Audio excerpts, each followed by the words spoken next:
Hello বন্ধুরা, কেমন আছো তোমরা? আশা করছি সবাই খুব ভালো আছো, সুস্থ আছো।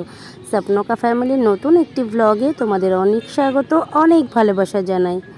আমার আজকের ব্লগটা কিন্তু আমি সকাল থেকে শুরু করিনি, মানে আগের দিনে যে ভিডিওটা দিয়েছিলাম ঠিক তারপর থেকে কিন্তু এই ভিডিওটা আমি শুরু করলাম। তো দেখো এখন কিন্তু বিকাল, মানে বিকাল বলতে ওই 1:30-2টো মতো বাজে। এখনও কিন্তু রোদ আছে বেশ। তো দেখো কয়েকটা গাছের চারা, মানে ডালিয়া ফুলের চারা নিয়ে এসেছিলো ঈশানের বাবা, সেই গাছগুলোকেই কিন্তু আমি পুঁতে দিচ্ছি।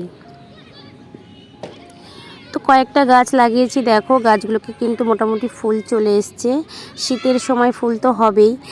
তো আমার ভিডিওটা কিন্তু অনেক কদিন আগেকার ভিডিও, আমার কিন্তু আপলোড করা হয়নি, সেই ভিডিওটাই কিন্তু আজকে আমি আপলোড করলাম। তো দেখো এই যে এবার কম্বলটাকে ভাঁজ করছি। এই কম্বলটা কিন্তু আমার সকালে তোলা বিছনা নয়, আসলে দুপুরেও এখন ঠান্ডা পড়েছে, তো এই কম্বল নিয়ে কিন্তু দুপুরে একটু ঘুমিয়েছিলাম, সেই কম্বলটাকেই কিন্তু আমি বিকালে ভাঁজ করে নিচ্ছি।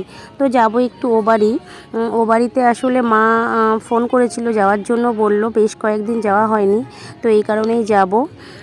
তো ও বাড়িতে কালকে আমাদের গুরুদেব আসবে, তো এই কারণে।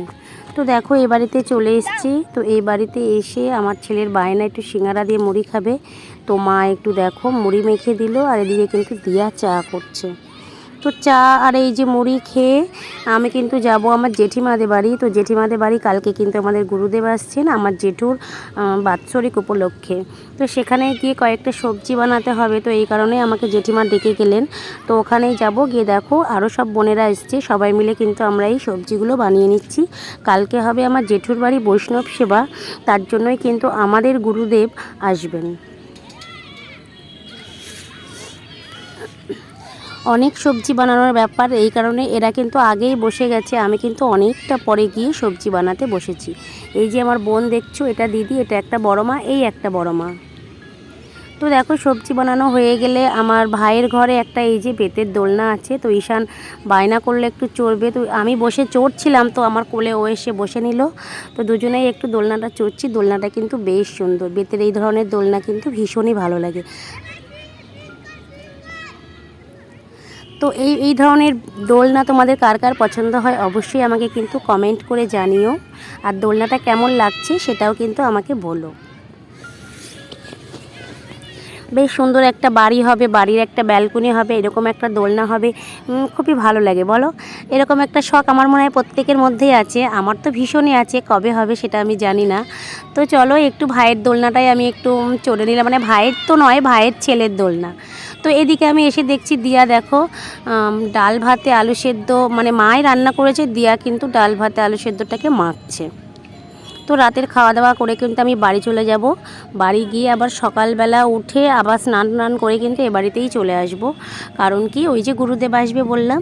তো দেখো আবার কিন্তু আমি বাবার বাড়ি থেকেই ভ্লগটা করলাম, মানে সকাল থেকে স্টার্ট করলাম। তো আমি রেডি হয়ে চলে এসেছি। আজকে কিন্তু ওয়েদারটা খুব খারাপ, মানে খারাপ বলতে মানে সেই মেঘলা মেঘলা একটা ব্যাপার, রোদ নেই। তো এই কারণে স্নান করে ভীষণ ঠান্ডা লাগছে, এই যে সোয়েটার পরে নিয়েছি, আর এই যে তুলসীর মালাটাও কিন্তু গলায় দিয়ে নিয়েছি, না হলে কিন্তু গুরুদেব কি ভাববে। তো এসে দেখি দেখো কীর্তন কিন্তু শুরু হয়ে গেছে অনেকক্ষণ। আমার জেঠিমাদের বারান্দাটা পুরো জুড়ে সবাই বসে আছে, আমি কিন্তু রীতিমতো গিয়ে সিঁড়িতেই বসলাম, আর কিন্তু জায়গা নেই। তো দেখো এবার কিন্তু নাম কীর্তন মোটামুটি মানে গীতা পাঠ হয়ে গেছে, এবার কিন্তু ওই ভোগ আরতির গান ধরবে। তো ভোগ আরতির গান কিন্তু ভীষণই ভালো লাগে শুনতে।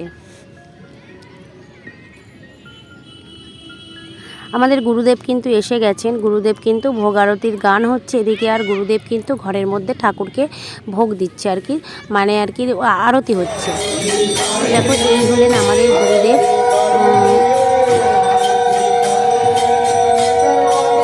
গুরুদেব কিন্তু আরতি করছেন, আমরা কিন্তু প্রত্যেকে দাঁড়িয়ে এখানে দর্শন করছি। আর এই গুরুদেবের কিন্তু শিষ্য আমাদের পাড়া জুড়ে অনেক, তো প্রত্যেকে আমরা এসছি এখানে, প্রত্যেককে নেমন্তন্ন করা হয়েছে।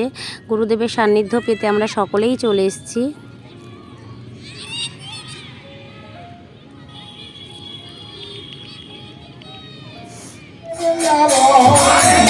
এবার কিন্তু কীর্তন প্রায় গান গাইলেন। বাড়ি কিন্তু নবদ্বীপ।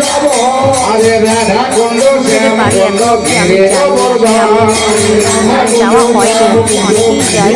এবারও প্রত্যেকে একটা মানে গুরুদেবের অনুষ্ঠান হয়, অনেকে নিমন্ত্রণ পত্র দিয়ে নিমন্ত্রণ করেছে। এবার একটু যাওয়ার ইচ্ছা আছে, বাবাকে সেটাই বললাম যে তো মায়াপুর যেতে বলছি, চলো সকলে গুরুদেবের বাড়ি ঘুরে মায়াপুর দর্শন করে বাড়ি চলে আসি। সত্যি কথা বলতে গুরুদেবের বাড়িটা অবশ্যই দর্শন করা উচিত। এখনও তার সাথে মাকে বাবাকে আমরা দেখি, এই কারণে আমার বাড়িতে পারে না বাড়ি থেকে, এই কারণে কিন্তু আমার বাড়িতে আমার প্রচুর ইচ্ছা। আগে আমার বাবা মা সবাই গিয়েছিল, আমাদের যাওয়া হয়নি। এবার একটু ইচ্ছা আছে, আমি যাবো, জানি না সবাই দেখবে কিনা, কবে যাওয়া হবে সেটাও জানি না, তো ইচ্ছা আছে। তো দেখো ভোগারতির গানের সাথে অনেকেই বেশ হাত তুলে তুলে নাচ টাচ করছে, বেশ ভালো লাগছে।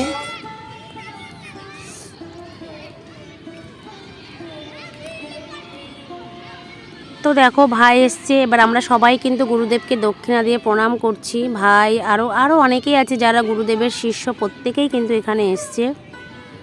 এই দেখো আমি আর দিদি দুজনেই দাঁড়িয়ে একটু ছবিও তুলে নিলাম।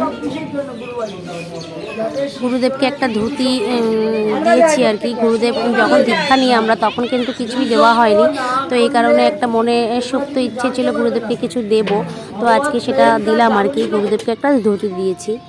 তো তারপরে দেখো চলে আসলাম অনুষ্ঠান, নিচের অনুষ্ঠান কিন্তু শেষ, ওপরে চলে এলাম। ওপরে এসে কিন্তু খাওয়া দাওয়ার ব্যবস্থা ওপরেই হয়েছে। দেখো আমার জেঠুদের ছাদটা কিন্তু খুবই বড়, এখানে রান্না বান্না হয়েছে, আর এখানে কিন্তু একসঙ্গে অনেকেই খেতে বসতে পারছে, তো এই কারণে খুব একটা ভিড় হয়নি। আর রান্না বান্না কিন্তু অসাধারণ হয়েছিল। আর ঠাকুরের রান্না বলতে কি বলতো, সবসময় কিন্তু ভালোই হয়, তাই না?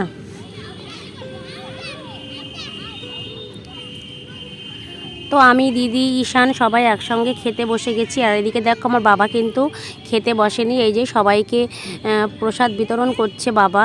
বাবা পায়ে কিন্তু ব্যথা, সেই পায়ের ব্যান্ডেজটা কিন্তু বাবা মানে গুরুদেব আসার আগের দিনই পা থেকে খুলে ফেলেছে এই অনুষ্ঠানের জন্য।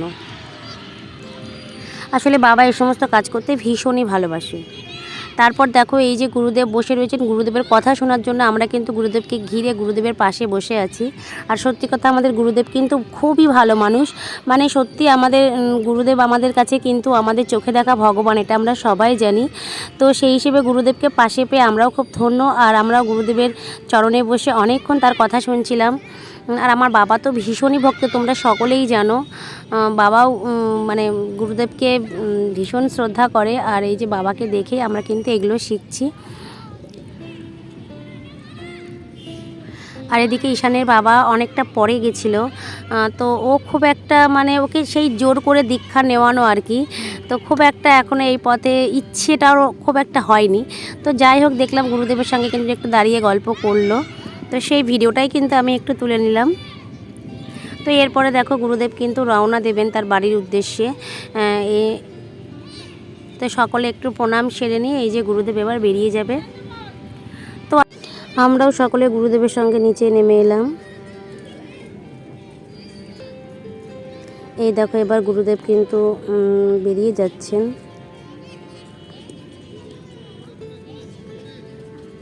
আর এদিকে দেখো আমি ভিডিও করছি, তাই সবাই একটু হাসাহাসি করছে।